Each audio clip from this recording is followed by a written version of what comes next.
Ladies and gentlemen, I'd like to introduce you to the almost famous show known as Bigfoot Geography, where we like to discuss the phenomenon of Bigfoot and all the places across this world that he shows up. I'm your host, Jaster and and coming along with me tonight is my wonderful co-host, Kazari Iwakura. How are you doing tonight, bud? I'm doing pretty well. It's finally spring, and pollen is everywhere. You ain't lying. I am on Allegra D every day. Crazy. It is nuts. Yeah, it's the weather hasn't quite gotten the memo. We've been under a cold snap this past day or two. It was like 30 something this morning. I know. And then it's getting up and down, up and down. We're getting tornadoes everywhere. Absolutely. Yep. Yep. It's spring in the south, all right. So stay that time safe of the year out where there, we y'all. keep both our rain jackets and our heavy jackets, ready to go. And your tornado watch plan. Yep. So, why are we here tonight shooting a relatively shorter episode? Kaz, we've got big news. There's a piece of big footage that's making the rounds right now, and it's very interesting. And it's got a story. It's got a story. I'd say it's very reminiscent of the USS Nimitz and USS Roosevelt UFO footage. Remember that? That was exactly what I was going to bring up later. Yes, I think this has a lot of connection to this kind of discussion, and it is exciting. So, with that, y'all, we want to get straight into it. So, yeah, cut the bullshit, and we're just jumping right in. Hell yeah. So, what we got tonight, and we'll go ahead and kind of give you a little bit of a backstory here. The channel Facts by How to Hunt, and ran by a guy named Steve, released this video that he's been sitting on for about 3-ish years earlier this week. And the reason why was because the person that sent it to him, the original person that took this video was in the military. And I guess they wanted to make sure they had plenty of space separated from it, make sure nobody's career was getting jeopardized, all that kind of stuff. So this is infrared video or thermal video of a target individual in a mountaintop situation being chased by a helicopter. Okay, doesn't that sound nuts? Yeah, no, absolutely. So we're going to go ahead and get into it. So we're going to run this stream side by side so we can go ahead and talk about it. So at the bottom right of the screen here, we've got a large thing coming up on thermal, making a boogie all the way across the mountain. Okay, now one thing that I noticed right off the bat was the arm length on this individual and the way that it's swinging him is very interesting, and to me reminiscent of the Patterson-Gimlin film. It also it's very stocky and very broad. Its back seems to be tilted forward, which is in also a lot of Bigfoot photos and video. Mm-hmm.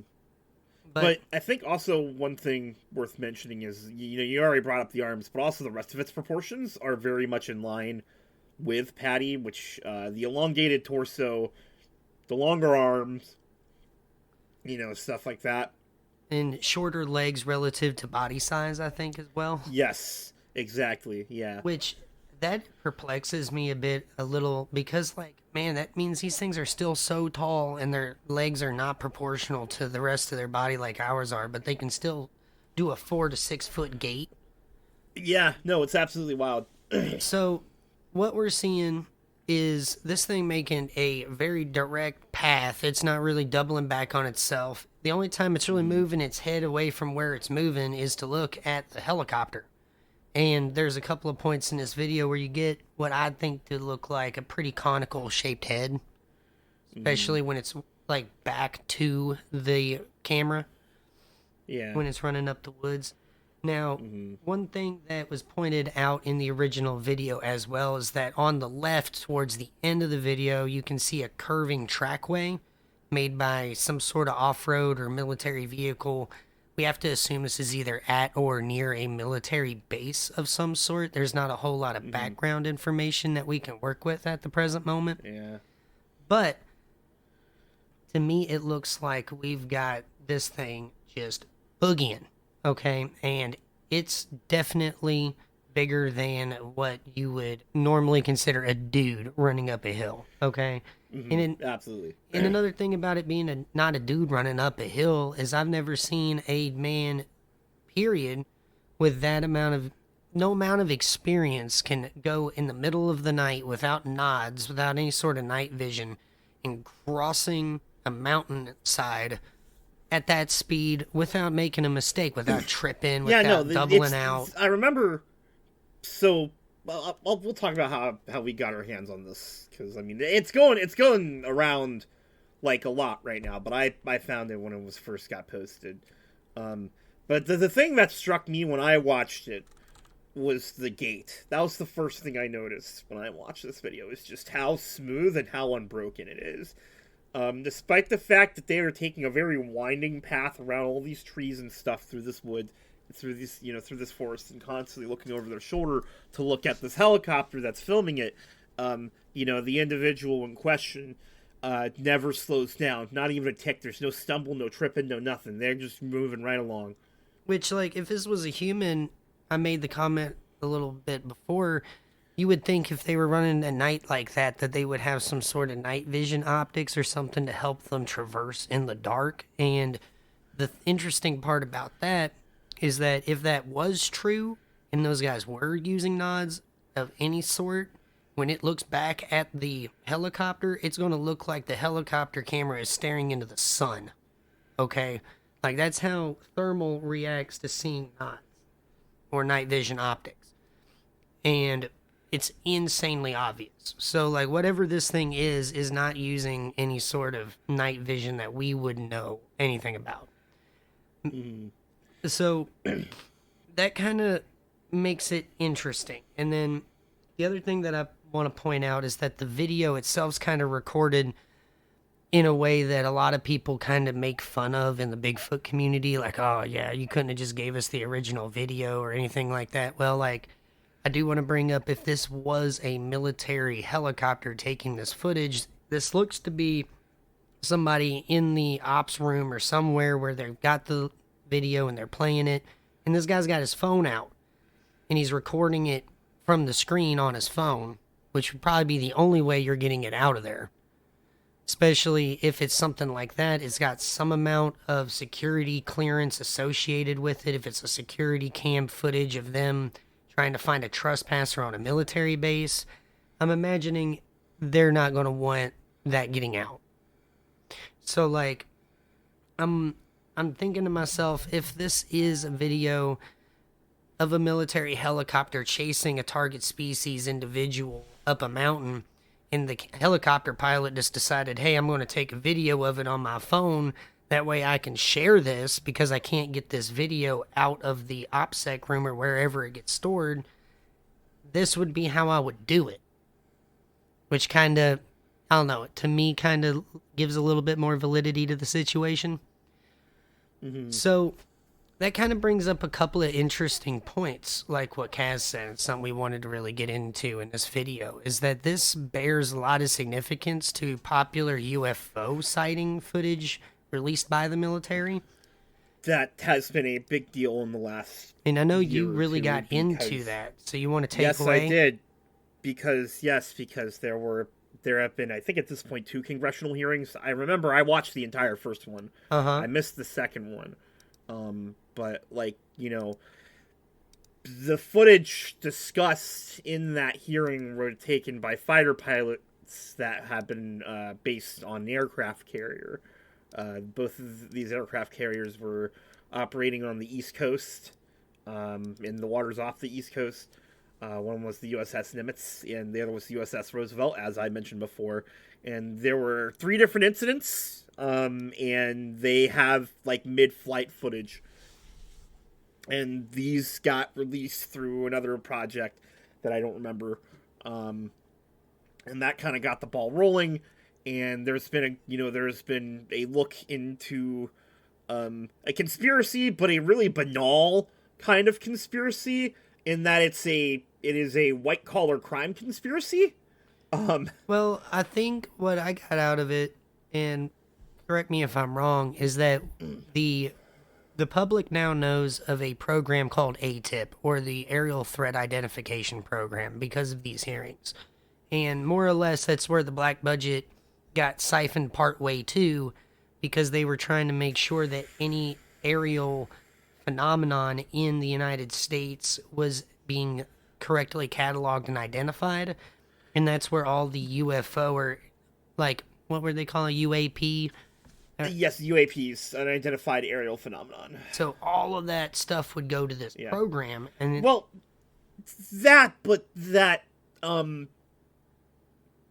there are a lot of people working in the government, both at a clerical level and a military level, who have had encounters like these and have basically been threatened into silence at risk of their career or their own personal health. And and the reason why I mentioned a white collar conspiracy is that there are elements that are preventing people who have the security clearance to, request this kind of information getting into their hands. namely congressmen. Yes, Congress people who are making inquiries, stuff like that. People who oversee these committees that these people work for. And that's where the white-collar crime is coming in, because there is interference, and this stuff is not getting into their hands when they ask for it, and this is something that they are concerned about because of the potential security concerns and all of that. But the reason why I'm bringing all of that up is because this is from a source very similar to the footage from those incidents, where this is from a military aerial vehicle using thermals. The footage is either recorded secondhand or, is directly from a source, now, obviously, we don't have as many details as we do in those incidents. We don't have any names involved, because, for instance, the pilots who were in those incidents were at that first congressional hearing, and they swore on oath about what they saw. Me, personally, I found this because, I lurk in a lot of Facebook groups, and most of the time, it feels like sorting through the trash. Right. Yeah. Lots of people taking pictures of the woods and then circling shadows that they see. Lots of people, starting arguments, stuff like that. But every now and again, I find a really good piece of information. For instance, there was, I think I discussed this a while back with you, Jaster. There's that Dogman stuff that's going on in, it was England or Scotland. Yes. Somewhere over in that region of Europe, where there was a string of Dogman incidents in that this lady was, because that was the woman who had gotten out of her car, or the guy who had gotten out of his car and had been found, in a field like a mile away, barefoot and torn up, and you remember that, right? Yes. Yeah, we were talking about I found that through my Facebook lurking, and I found this through my Facebook lurking. Somebody had found this video, and they said, this is really interesting, you should skip this timestamp. And I said, okay, interesting. So I take a look at it, and I'm watching this footage at the card shop, because I go to the card shop with Devin on Sundays. And I'm sitting there, and I'm going, oh my god. So I do what I always do whenever I find anything of worth when I'm on these Facebook pages. I immediately DM Jaster, and I basically slide it across his desk, and I go, you're going to want to see this. And I started, freaking out a little bit. I was like, oh my god, this is big. Yeah, no, this is... So, we're both pretty excited about this because, there's always a couple of problems that have to do with big footage. Obviously, the source of it is always in question. Exactly. Motives are always the first thing people ask when you have a piece of footage. Who is this person? Where did this footage, why are they sharing this with us? Could this be fake? Right? Mm-hmm. But this is from allegedly, because you always want to have a healthy bit of skepticism in this field. This is allegedly a military aircraft that recorded this. And if that's the case, that's as legit as it can get. At the very least, this to me would be a drone with FLIR infrared. Like, at the So very least, we've got something that is of higher tech and higher quality than anything we've seen so far. And the one thing that I got excited for, and I was telling everybody at work about, is we finally got something in the thermal and infrared sector that is so very hard to disprove. Even my yes, skeptic yeah, friends are like, holy crap, what is that? yeah. This isn't, like, well, somebody saw part of something behind some trees or anything like that. There are multiple, like, frames in this video where you can very clearly see the entire body of this individual. And it's really hard to argue it's anything other than a squatch. I don't, listen, I want to say this is bulletproof. But the thing is, this is still a dubious source. You know, a homeboy I found it with said he'd been sitting on it for 3 years, and I understand why. Obviously, I do he think that didn't want speaks to jeopardize. character a little bit because, It does speak to character. But it's one of those cases where you have to take somebody at their word, and for some people in this conversation, that's not going to be enough. But I think whenever you compare it to the other things that happen and all of these park ranger stories, like, think of that.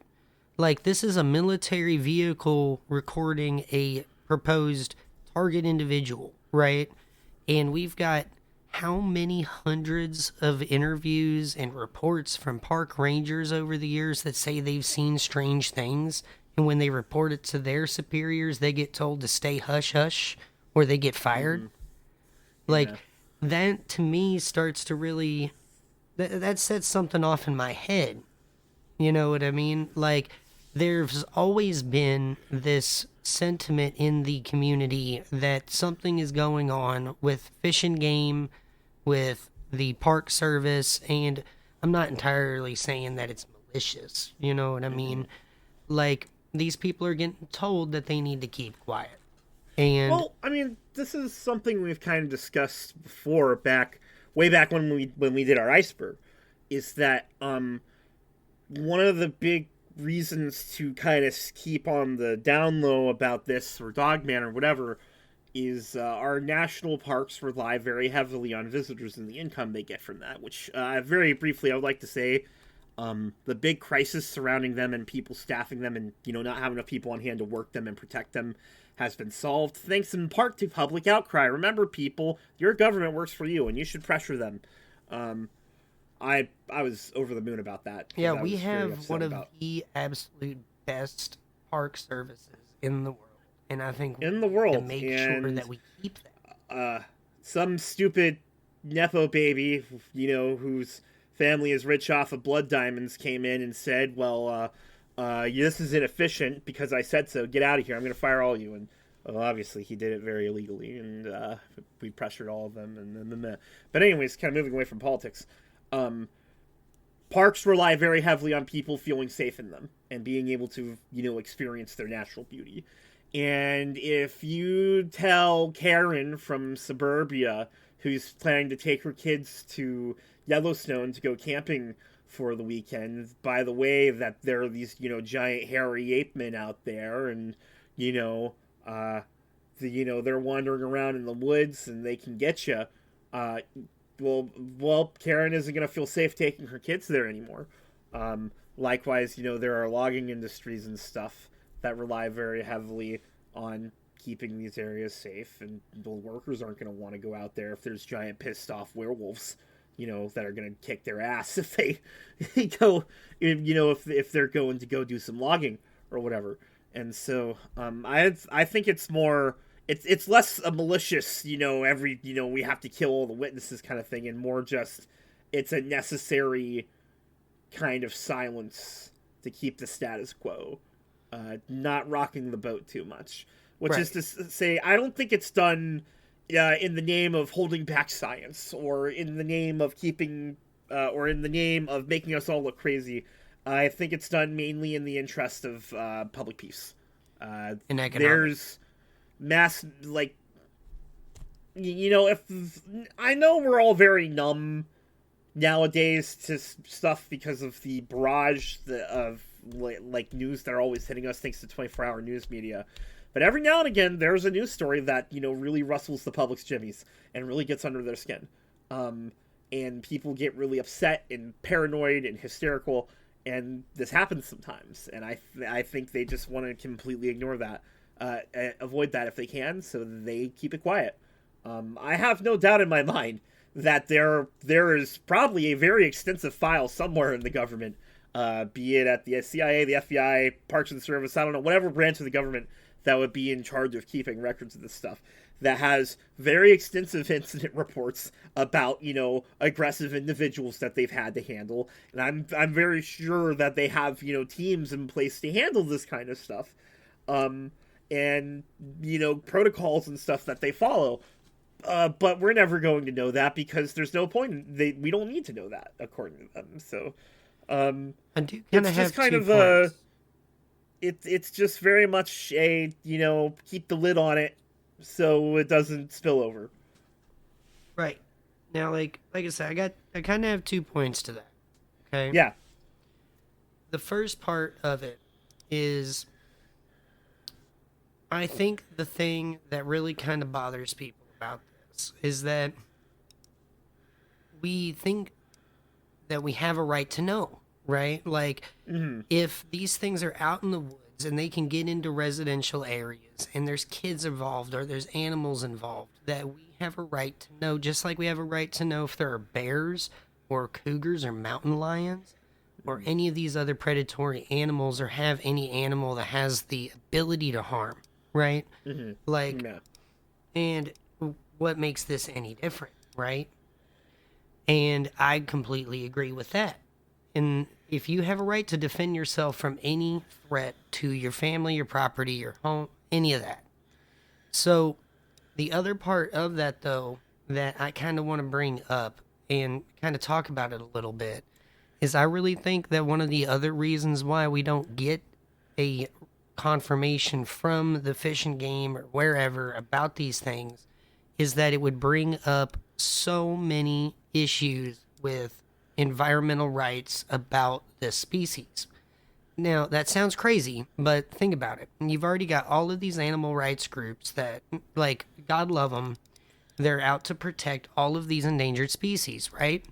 And then all of a sudden, the confirmation of the 10-foot monkey in the woods of North America happens, and lo and behold, they're trying to section off tons of woodland for these animals to have their roaming, right? Have a proper range. They turn them all into sanctuaries, keep them all off of being able to be used for most tourism or camping, or you'd have to like have that kind of around it, I think. Or you wouldn't even be able to do any logging, any sort of things like that, right? So that would really take down the amount of land that the U.S. has at its disposal for natural resources. That's a problem. Yes. The other part of it that, this is going to sound crazy, but I made this point to a friend the other night, is what if these things are a hominid species, right? Like a cousin species to us, not to monkeys. That opens up another Pandora's box to the government official, and I think people don't wrap their heads around just how much of a problem realistically this makes to people that work in office. If they have, for the first time in tens of thousands of years, a confirmed, like, hominid species living alongside humans, how many animal rights or humans rights activists do you think are going to start jumping on the bandwagon of these things deserve human rights? And these things deserve all of these things that we get, which sounds mind-bogglingly wild to speculate about, but I bet there are people out there that are going to start that movement. Yeah. And when you get that going on, that opens up so many problems for government bureaucrats. It's a can of worms that's just best left closed, you know? And then you go on to biology textbooks, right? All of these like academics that are making money on royalties, selling books to colleges and high schools, middle schools, all that kind of stuff, right? We've seen this whenever the dinosaurs really went through a revolution in discovery. that all of these people that had had their whole careers based off of these books they wrote on information that they had on dinosaurs at the time suddenly got upended because of new information that was coming out. And it got into a big squabbling match between all these academics trying to push the topic forward, but all these people that had already made their money on the topic didn't want that to change. They didn't want their textbooks not being read in school, right? They didn't want to have to go ahead and read a whole other textbook. They didn't want to have to write all that other kind of stuff. You know what I mean? So I can only imagine that that would upend a lot of people today if we would have to start writing in a whole section on Bigfoot in hominids in every single textbook in the United States or worldwide. It would upend a ton of people. And then they would either have to rewrite their books and capitulate with the new discoveries. We've seen in history already that is a shitstorm waiting to happen. So when you combine all these things together with academia and science and with the government and all the problems that it would take to introduce this topic and all the potential ramifications it could have, suddenly a conspiracy to keep things tight-lipped doesn't seem so ridiculous. Now, right, and it's like, you know, and again, I would like to point to the fact that if there is a conspiracy, or I don't know if I like the operating word conspiracy, because I think the word conspiracy itself is kind of loaded, because when people say conspiracy, it means you know, it's usually very malicious. They're kind of like, you know, it's, you know what I mean, Jaster. We walk in these circles. It holds a whole lot of negative connotation. Yeah, exactly. Like, I mean, not that I'm saying, oh, I trust my government, you know, they can't do no wrong. This is the government that did, like, COINTELPRO and, you know, assassinated MLK and, you know, disrupted JFK, the Black Panthers and, you know, all sorts of other horrible shit they've done to their own populace, you know, under the radar. I don't trust them for shit. However, I think this is one of those cases where it's very justified that they keep it under lock and key. It's frustrating because I want this to be a, you know, like, much more easily to discuss topic and not have it be considered so fringe, but I get it. Well, I think that the movement is starting to get some momentum, and I think eventually we're going to brute force this topic out into the open. Well, you know, we kind of remarked on it before. It's a lot more socially acceptable to be a squatcher nowadays. Oh, yeah. It's a lot more socially acceptable to admit that you've had a Bigfoot encounter. And, you know, just in the past 25 years, there's been a lot of social progress in that regard. You know, because a very common element of, you know, some sightings from, you know, I'd say before, I don't know, let's say 2020, but definitely around the turn of the millennium for sure. People would keep these things to themselves for fear of being ridiculed and maybe even losing their job. I still think that happens to this day. I mean, I've heard, read, and listened to interviews of people and park rangers on Sasquatch Chronicles time and time and time again when that happens to them, where they have an encounter, and it's not too far back in the past. It's like the last 20 years, where these people get told, hey, talk about it and you're fired. And a lot of these people end up leaving the park service or retiring or moving on in one way, shape, or form. And then they have that non-disclosure agreement that they have to abide by for so many years, and then they can finally talk about stuff. Yeah, so it is so interesting, and it is a great time in which we live. You know what I mean? Yeah.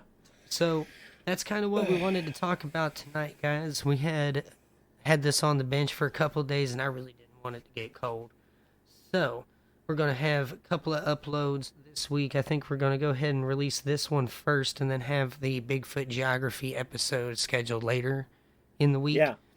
So we're going to go ahead and get on off for tonight, guys. But thank you, as always, for tuning in to Bigfoot Geography. Your host, Jaster and Kazari Iwakura. Thank y'all. And if you like the content that you see here, just give us a like, comment, subscribe. We'd like to have conversations down below. And you all have a wonderful night. Bye-bye. Bye-bye.